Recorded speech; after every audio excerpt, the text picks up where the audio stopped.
Hashtag LDC open to all. नमस्कार साथियों, Arjun coaching classes में आप सभी का बहुत बहुत स्वागत है। दोस्तों, आज मैं आप लोगों को ट्रैकमैन और पॉइंट्समैन भाइयों की कहानी सुनाना चाहूँगा। दोस्तों, ग्रुप डी की एक ही परीक्षा दे के लगे किसी को ट्रैकमैन मिलता है तो किसी को पॉइंट्समैन। तकदीर की बात है। ट्रैकमैन की नौकरी तो आप सभी को पता है कि कितनी हार्ड होती है, लेकिन इस बात से रेलवे प्रशासन को कोई लेना देना नहीं है। रही बात डिपार्टमेंटल एग्ज़ाम जैसे जीडीसी, एलडीसी, इस पे भी ट्रैकमैन भाइयों का जीडीसी की जो वैकेंसीज आती है बहुत कम सीट के लिए आती है, कहा जाए तो लिमिटेड आती है, जैसे कि 50 से 100। और एलडीसी जेई की आती है तो वो तो डिवीज़न वाइज समझे 10 से 15।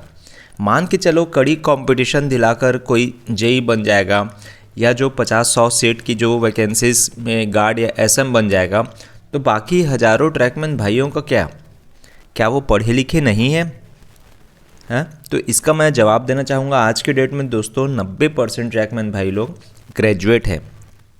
तो इसी दिन को देखने के लिए कि रेलवे ट्रैकमैन की पोस्ट मिली और प्रमोशन के नाम पर परोसो गए खाने के साथ वो चटनी रहती, चटनी की तरफ प्रमोशन। ट्रैकमैन 1800 ग्रेड पे से 1900 ग्रेड पे तक पहुंचने में 10 साल लगता है ट्रैकमैन पोस्ट में, और नौकरी के 30 साल देने के रिटायरमेंट तक 2800 ग्रेड पे में रिटायरमेंट हो जाता है ट्रैकमैन भाइयों का। मेरा इस पोस्ट का मेन उद्देश्य ये कहना है कि एलडीसी जो आती है पॉइंट्समैन की, वह पॉइंट्समैन जो ग्रुप डी परीक्षा ट्रैकमैन के साथ दिया, रिजल्ट में कुछ कम अंक भी लाया, लेकिन तकदीर में पॉइंट्समैन लिखा था और मिला, यहाँ तक ठीक है। लेकिन जब दोस्तों एलडीसी जैसे एग्ज़ाम की बात आए तो उसमें भी डिवीज़न में 100 सीट आती है पॉइंट्समैन की, तो कैंडिडेट होते हैं मुश्किल से 120 से 130, और उनका एग्ज़ाम का लेवल मैं कुछ दिनों में आप लोगों को शेयर करूंगा।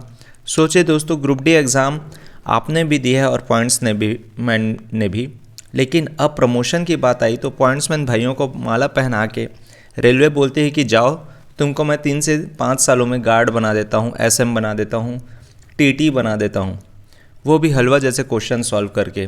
क्वेश्चंस का तात्पर्य ये रहा है दोस्तों, मैं प्रीवियस आप लोग को बताना चाहूँगा एक क्वेश्चन का लेवल कि एससीसीआर का जीएम कौन है, एससीसीआर के डीआरएम कौन है, ईस्ट जोन नागपुर डिवीज़न के डीआरएम कौन है, बिलासपुर डिवीज़न के डीआरएम कौन है। तो ऐसा क्वेश्चंस आता है।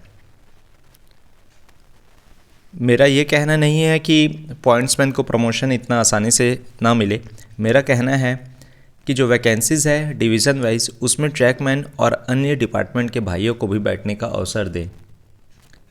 मीन्स जो डिपार्टमेंटल एग्ज़ाम आती है, जब ग्रुप डी भली डिपार्टमेंट अलग अलग हो जाए सबका लेकिन जब डिपार्टमेंटल एग्ज़ाम की बारी आई तो सबको सभी डिपार्टमेंट की परीक्षा देने का मौका मिले, ताकि जो रियल में हकदार है वो सीट पाए।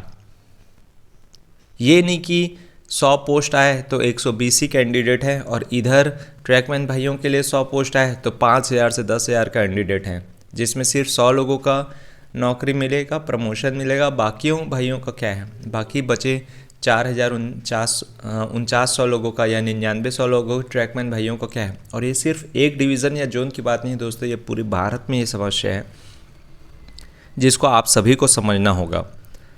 और ये जो ट्विटर अभियान लगातार चल रहा है, यूनियन का, फेडरेशन का आप लोग को साथ देना होगा। Hashtag LDC open to all trackman ज़रूर होना चाहिए दोस्तों। इस वीडियो के माध्यम से मैं सभी ट्रैकमैन भाइयों को जगाना चाहता हूँ, और मेरा ये कहना नहीं है, मैं दोबारा रिपीट करूँगा कि मैं पॉइंट्समैन के ख़िलाफ़ हूँ। नहीं, जो जैसा है रेलवे की सिस्टम, मैं उसको बोलना चाहूँगा कि ये गलत है, इसमें सुधार होने की अति आवश्यकता है। क्योंकि आज के डेट में कोई भी ग्रुप डी स्टाफ आसानी से नौकरी नहीं पा रहा है।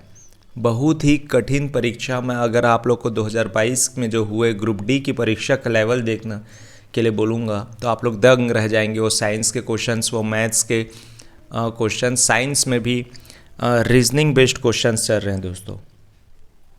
तो क्या इसी दिन को देखने के लिए कि प्रमोशन इतना लेट में हुई?